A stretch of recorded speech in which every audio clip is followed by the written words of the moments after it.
Vira e mexe, eu vejo vídeo aqui no YouTube falando alimentação natural, cuidados. Será que a alimentação natural é tão boa assim? Entre outros. Nesses vídeos, normalmente eu vejo uma galera problematizando absurdamente a alimentação natural para cão e para gato. Muito mais para gato, inclusive. E que pode dar diversos problemas endócrinos, e se não tiver a suplementação correta, e é muito caro fazer com tudo certo, e tem que pagar nutricionista e etc e tal. O que ninguém sabe é que não existe nenhuma alimentação que não precise de ajuste. E a ração é a que mais tem deficiências no mercado. Então hoje eu quero falar sobre os malefícios, os problemas, os cuidados que a gente tem que ter na ração. E aí, criaturas, bora? O primeiro ponto problemático, eu diria que é a umidade. A ração tem 10 a 11% de umidade e o animal precisa compensar a parte essa hidratação. Não é natural nem para o cachorro, nem para o gato beber água a parte do alimento. As duas espécies foram feitas para comer água, ou seja, se hidratar a partir do alimento. Engraçado que, inclusive, na medicina felina tentam fugir absurdamente da alimentação natural, mas olham para esse problema e falam: é só meter sachê aí na vida do gato que tá tudo certo. O bicho cronicamente desidratado é um bicho com metabolismo mais fraco mesmo. As células não funcionam de forma adequada. A gente pensa muito só no rim como problema quando o animal não bebe água. Mas não só ele é afetado. A gente tem célula no corpo todo e sem água, que é uma parte tão importante da saúde celular, a gente começa a ter uma quebra ali metabólica importante. E por mais que você ache que seu animal bebe muita água, normalmente não é o suficiente para de fato gerar hidratação. Especialmente no gato, porque o gato ele não consegue fazer uma colher como o cão faz para botar água para dentro da boca. Então ele fica ali um tempão no potinho e quase não consegue levar nada para o seu organismo. O segundo ponto é a deficiência de proteína. Engraçado que hoje em dia fazem até meme falando que ração tem muita proteína, né? Os marombeiros da vida e dizendo que vão comer ração porque tem 30 gramas de proteína ali dentro. Mas a gente precisa lembrar que tem 30% naquela alimentação por quilo. Então se a gente for parar para pensar, tem 300 gramas de proteína a cada quilo de comida. Isso é muito pouco pensando no organismo carnívoro. E eu tô falando 30% sendo boazinha, porque normalmente a gente tem 25% de proteína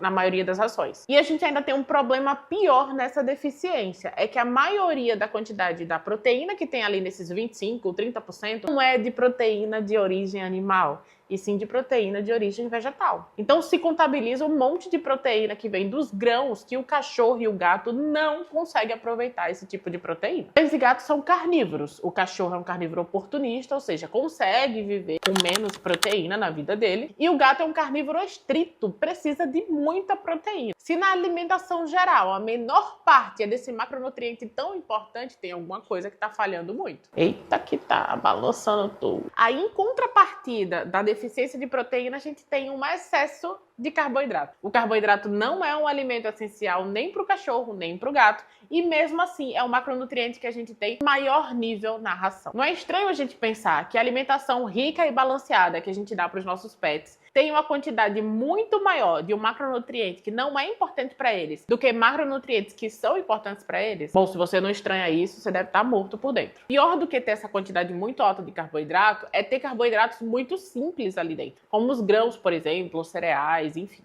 A problemática disso é que a gente estimula o hormônio insulina em picos. Isso é ruim para o corpo. Estimular a insulina em picos predispõe, por exemplo, acúmulo de gordura nos tecidos moles, estimula doenças como obesidade, diabetes, esteatose hepática, que é a gordura no fígado, e outras. Mas tem um problema muito pior que leva ao nosso quarto item, que é a alteração digestiva que o carboidrato faz no corpo.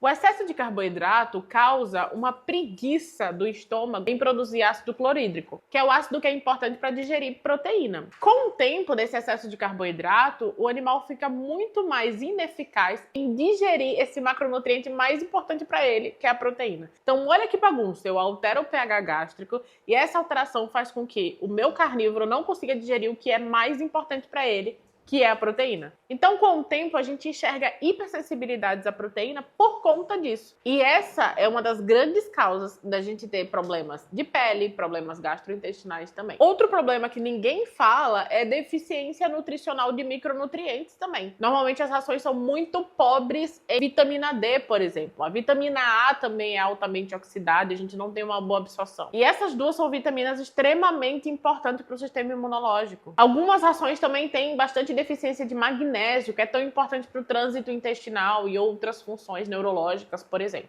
Entre outras, tá? Eu só citei as mais comuns. Além das deficiências desses micronutrientes, a gente tem excessos também. Normalmente a ração é muito rica em cálcio e fósforo, tem um nível um pouco mais alto do que o normal. Isso predispõe problemas renais e problemas de urolitíase, são cálculos ali na bexiga também. Conservantes sintéticos também é um grande problema de muitas rações. Hoje a gente já tem opções sem elas, mas ainda acaba atingindo diversas marcas que muita gente compra. Conservantes sintéticos esses associados com a predisposição de desenvolvimento de alguns tumores. Não quer dizer que esses conservantes vão diretamente causar um câncer, mas que tem uma predisposição aumentada. Isso somado ao fato de que a alimentação de maneira geral não é o mais apropriado para o animal, ou de repente você não supre as questões mentais desse bicho, a gente aumenta e muito a possibilidade de alterações celulares que podem sim levar a algum tipo de neoplasia. E para fechar esse vídeo, porque assim, eu teria muito mais coisa para falar sobre os problemas da ração, mas para fechar esse aqui, se vocês quiserem, eu posso trazer outro sobre o tema, eu gostaria de falar um pouquinho sobre ser uma alimentação extremamente monótona, uma alimentação que a gente não consegue mudar, a gente não consegue fazer com que o animal mais seletivo, por exemplo, se interesse. É uma alimentação que leva os mesmos ingredientes nas mesmas quantidades todos os dias. E falta de diversidade é um ponto muito ruim falando de nutrição humana, pet, enfim, de qualquer bicho que a gente pense. Quanto mais a gente tiver variedade na alimentação, melhor para alcance de nutrientes. E com a ração a gente não pode ter isso. Além de que o sabor não muda, então se já é um animal um pouquinho mais de tendência a ser seletivo, já está com alteração em pH gástrico, porque a ração leva a isso. É um animal que vai facilmente cheirar a comida e sair, vai facilmente ter enjoo ali da alimentação. Esqueci de falar de um bônus extremamente importante, a predisposição por micotoxinas, que são toxinas que são geradas por fungos. É muito comum na ração. Todo mundo fala de contaminação na N crua, na N cozida, mas ninguém toca nesse assunto, né? Vocês podem pesquisar um pouquinho aí por vocês mesmos e vocês vão ver que é algo extremamente comum.